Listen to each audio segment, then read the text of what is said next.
তাও আমার একটা ছাগলের কাল্লা খাওয়ার ব্যবস্থা করে দিন। কেন গো, তোমার বিয়েতে কি কাল্লা দিলাম না?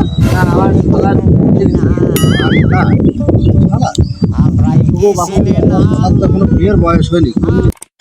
ভাই, তুমি তো শ্বশুর বাড়ি আইসাও, ফিলিংসটা কিরকম ভাই? আগে যদি জানতাম শ্বশুর বাড়ি এত মজা, খালি বাপের আগে বিয়ে করে ফেলতাম। কথার কথা কলাম আর কি। তোমার না বেলা ইচ্ছা ছিল সারা বিয়েতে যাই ছাগলের কাল্লা খাবা। ইচ্ছা তো ছিল, কিন্তু সময় হোক, হয়ে যাবে না। সময় করে না, বিয়ে কায়দা যদি কল্লা বাদে বউ চলে আসে তখন কিন্তু আমার মেলা স্বপ্ন আর বিয়েতে আমি ছাগলের কাল্লা খাবোই। আমি আর দেরি করে না, বুঝলে ভাই, আর দেরি করে না। আমি যদি নাও চাই তাও তুমি কাল্লা খাওয়ার ব্যবস্থা করো। আমি মনে করি এখন চাচ্ছি তোমার তাহলে কোনো মিস্টেক হয়ে যেতে পারে। তুমি আমি না চাইলেও তুমি এখন আব্বা যে বিয়ের কথাটা কও। আমি যদি নাও চাই তাও যাও, তাহলে কিন্তু আমি নষ্ট হয়ে যাচ্ছি দুলো ভাই।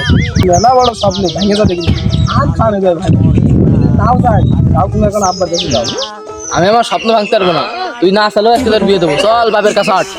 দিদা, এবার শিল পড়ে ফসলের অনেক ক্ষতি হয়েছে, আর সে সাথে আর্থিক সংকটের কারণে কুরবানিটাও মনে হচ্ছে না দেওয়া হবে না।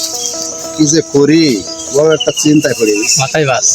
হ্যাঁ, প্রচুর সমস্যার সম্মুখীন হতে হবে মনে হচ্ছে দেখেন আপনি, আমি তো পারি। আচ্ছা ঠিক আছে, তুই যা, তাহলে আমি দেখছি যে কোন কি করা যায়।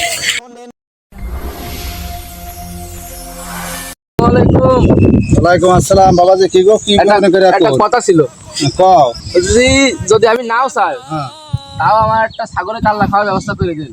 কেন গো, তোমার বিয়েতে কি কাল্লা দিলাম না? না, শালা, ও বাপু, তোমার তো এখনো বিয়ের বয়স হয়নি, তুমি কি পারছো? না আব্বা, আমি যদি নাও চাই বুঝলে, আচ্ছা, তাও আমার বিয়ের ব্যবস্থাটা করে দাও, কি কয়? নাহলে আমি নষ্ট হয়ে যাচ্ছি বুঝলে। আচ্ছা, নষ্ট হয়ে যাচ্ছে। তাহলে শোনো, তোমার যেহেতু শালা, তোমার কাল্লা খাওয়ার ব্যবস্থা করা যেতে পারে, যেটা শর্ত আছে। কি সত্য? শর্তটা হচ্ছে তোমাকে দুইজনের ব্রাজিল সাপোর্ট করতে হবে। 26 বিশ্বকাপ আসতেছে, এই বিশ্বকাপ উপলক্ষে, ঠিক আছে? দরকার বলি সারা জীবন চিরকুমার থাকবো, তাও এই সাপোর্ট করতে পারবো না। আজকে ব্রাজিল করে এত অসহায় হয়ে গেলাম, আমাকে একটু অসহায় ভাতা দেওয়া দরকার। আমি পারি না আর পারি না, আমি হয়তো দুদিন পরে মরবো, আগে মরলে কি ক্ষতি।